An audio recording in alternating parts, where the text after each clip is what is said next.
Hello everyone, welcome back to another bookmap video. Today we're going to discuss how we can use heat map and the other bookmap features to trade or rather scalp the markets. What we have over here is an NQ chart, and this is the Nasdaq 100, and we also have the ES mini over here.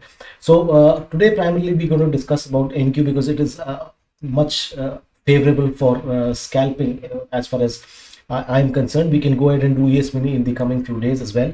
So I'll take out the footprint chart initially, and then we will look at what we have over here.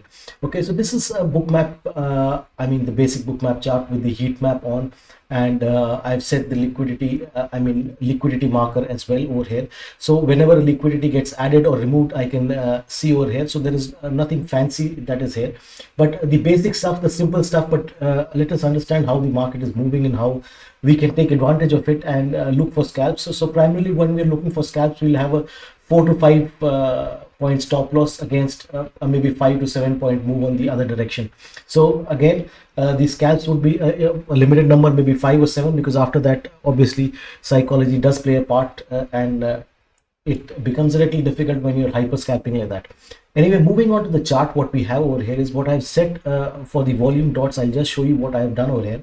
So the volume dots, the minimum display that I've set is as 10 and not 1, so that I can see only the areas where I have a good amount of clusters forming, which can help me to understand whether the aggression or the correlation between the delta and the price is positive or not. What do I mean by that? For example, if I've seen, let's take the example over here.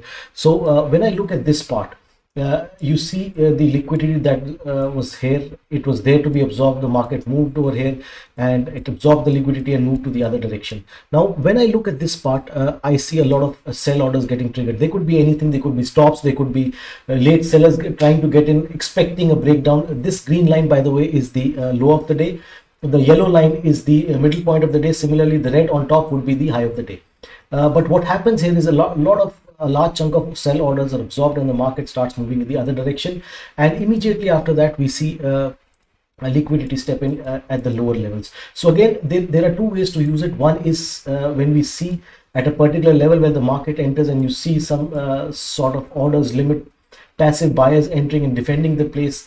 That is one way to use it for a quick scalp to the other liquidity zone, which we right now see is somewhere here. You can also see from the chart book that is over here and over here. So you can see the places where we have good liquidity zones. Now the critical part or the crucial part becomes as to how we can use these zones to our advantage when we are scalping. Now the next thing that I've done, what I have over here is the volume bars. I've set them to a 15-second time interval. Again, you can choose and set them to whatever you like. I've set it to 15 seconds because I would like to know every 15 seconds wherever there is a high chunk of volume, and I want it to be known by time. The other options are there. You can go and check, and if you want, we can discuss this in the coming few videos as well. Okay, so looking at this, we are primarily trading at the lows of the day. And you can see this this point has been tested a lot of times. Look at this volume, the sellers getting absorbed, sellers getting absorbed. This is another point, and again we are very close to the liquidity zone, and this liquidity has been certainly added from this point onwards, as we can see. So when we see, we'll just get into how we can trade, and we'll discuss 1-2 trade ideas in the live markets as well. Then the next thing that I generally like to add is I do use footprints, so I really like using footprints and adding some more context into when I am scalping and trading. So what I generally do is I add the footprint indicator, and this is a range footprint that I've added for 50 ticks. So you'll see about 10-12 points that is plotted over here. And what I've done is the histogram is in the form of delta. So the blue color is the buy and the red color is the sell. So straight away within the latest range that we have here, I see that there is a buying presence that is over here and the selling presence. And again, as soon as I have switched on the footprint, again through the fractal patterns in the bookmap and through this footprint chart that I have on, I see that the sellers are primarily located in this zone. I will just delete it so that you can see the numbers as well. So if you look at this particular range, these are the sellers that have been trying to take the market down, have certainly failed, and the market has moved up. And this is now this now becomes the line below which, if we go again, we might test the lower end of this zone, or at least this point. So you can use this vital information, or the small pieces of chunks of information, to your advantage and take and initiate scalps. So what do I mean by that? The strategy that we are discussing right now is, since we are looking that the market is range bound as of now, it is not trending in one direction.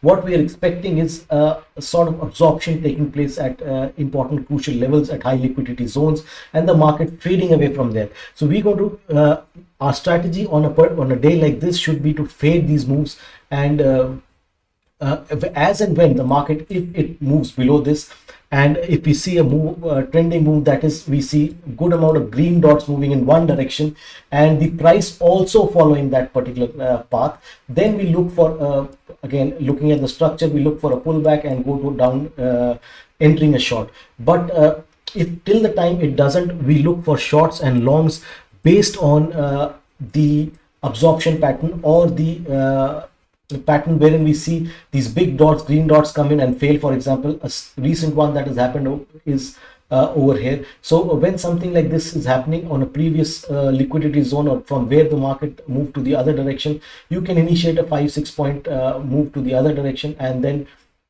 having a stop loss at 4 to 5 points depending on what your risk appetite is. So I'll just switch off the footprint for a moment, and we'll understand what the structure is for the day, and then we will dive deep into one or two trade ideas. So if you look at what has been happening today in the RTH, that is the real trading hours, so the market has been ranging from one direction to the other, you can see, and like we discussed, it is a ranging market, so there is no point expecting a trend and a positive delta correlation. And the important points that we have is, straight away when we look at these points, you can go ahead and mark them with respect to volume, or you can just write support resistance, is what I generally like to do. A quick indication that whenever the market reaches here, I should not expect a breakout immediately. What do I mean by that? So if a market has moved over here, I can expect a pullback of some sorts, which has happened from here, and I can get my 4, 5, 6 points scalps that I'm looking for. And similarly, the other zones that are here is something over here where the liquidity zone is. Again, you can look at the heat map which is behind you, and you can get a good hint of where the market is likely to take a pause, so that you can take advantage of it towards initiating a scalp. So as we just discussed, the market is ranging for this session as of now. So now what we're going to do is, we're going to switch on the footprint and look for some trade ideas, one or two of them, which can help us scalp or set the tone for the day, and how we can go about it. So I'll just go ahead and switch on the footprint so I can get a better inside view of where, like we just discussed, within these fractals, where the buying and selling is actually happening. So now we have the VWAP here. Of course, the liquidity zone is here. So one way is, if we get an opportunity here somewhere, we can go long. Till this point, you can see now suddenly the buyers have started stepping in. So now if you want to enter a long, okay, so this is your entry point if you're expecting it to hold, and your stop loss again becomes 4-5 points, which is like this. Okay, so let me just delete this and see. So this is failed, obviously, and the absorption took place and the sellers have stepped in. Now let us look at a place where we can actually go long or short. Okay, so if we break this point, okay, this is the place. Now 18,510 is my entry point if I get over there. So okay, so there is the entry point. I get over here and I'm now looking for a stop of, let's say, 4 or 5 points, and the initial target becomes 15, that is 5 points on the upside, and the second target becomes 7 or 8 or 10 points, that is this zone I am targeting. I'll just show you which zone I'm targeting. This is the zone. So we initiated a long at, let's say, at 510, and we're looking at I think we got the first target at 515, but we'll wait. And the first target is 515, 516, and the second one being this zone, the top of the zone where we saw the absorption from. So let's wait and see what happens, and let's see what the market is doing till that time.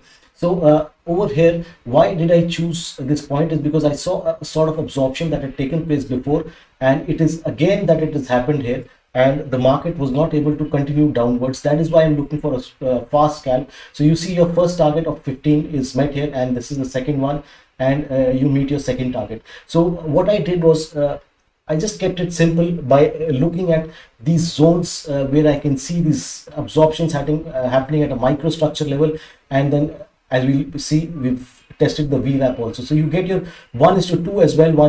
The first one was at 15 and the second one was 20, and now it has gone much beyond, which of course we were not expecting in one shot, but it has.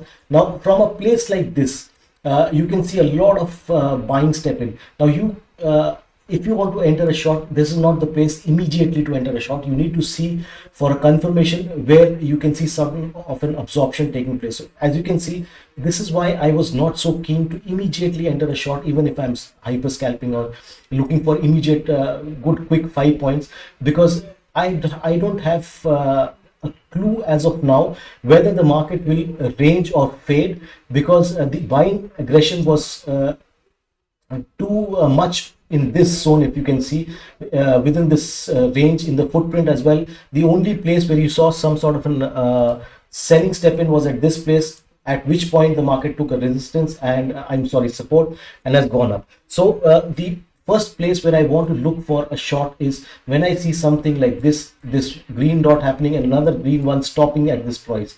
It isn't stopping and it is moving forward. So this is a signal that you cannot or should not go for a short at this time, because we will be taken out pretty quickly, what we are seeing over here. The other idea is we can test this VWAP or this zone where we saw the last selling step in over here. If you look at the footprint chart as well and the microstructure, so whenever we approach this zone and we see a sort of sell absorption dots, that is red dots taking place over here in this zone, and the selling not that strong, we can look for a long on the other side. That is a pullback trade. So what we are expecting at that point is, since it was gone up, taken a pullback, gone up, we would expect a short pullback and test of this point again before the market decides what it has to.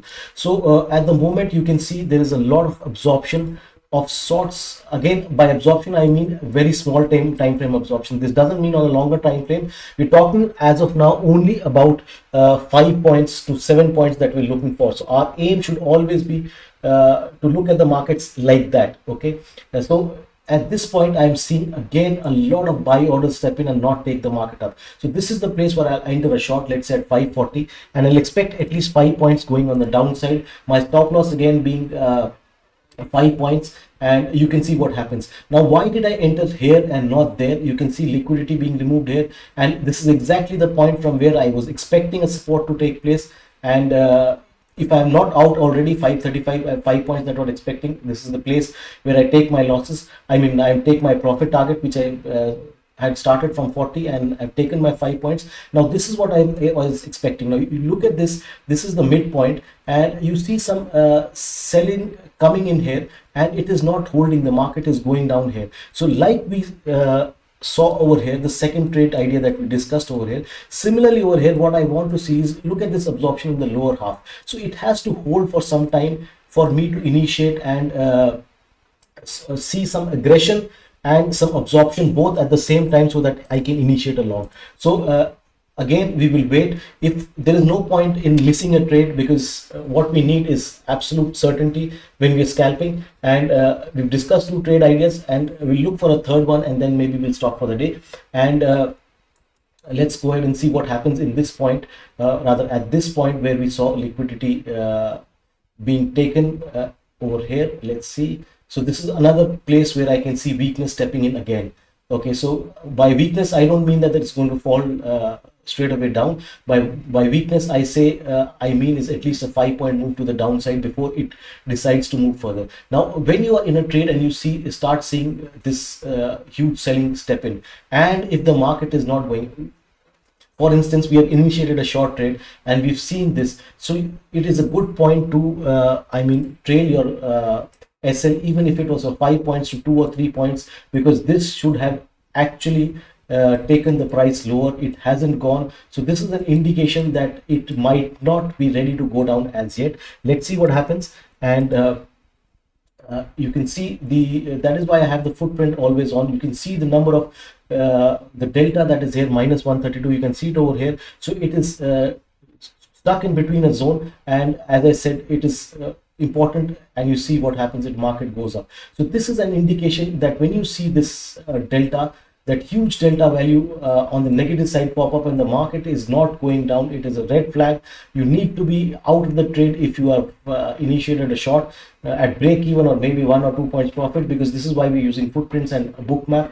I can straight away see that the price did not show what the dots were showing. Now what it has done is it has gone up, sucked up some liquidity on the top, and now decided to move down, and this time probably it will touch the end point. And end point, by end point I mean the zone that it is that is the POC over here, and we can see it has come till this point and stop until here. So this is how you can plot your take your scalps of 5 points. If you want to do the same thing on a longer time frame, your most it's the principles and the ideas are at play are exactly the similar. The only thing we do is we extend the range. That is what we have, a 50 tick range, we extend it to 100 tick range, and again we look for bigger areas of absorption and bigger areas of moves, and we play it accordingly. So hopefully this video was of some help to you guys, and we'll continue with videos on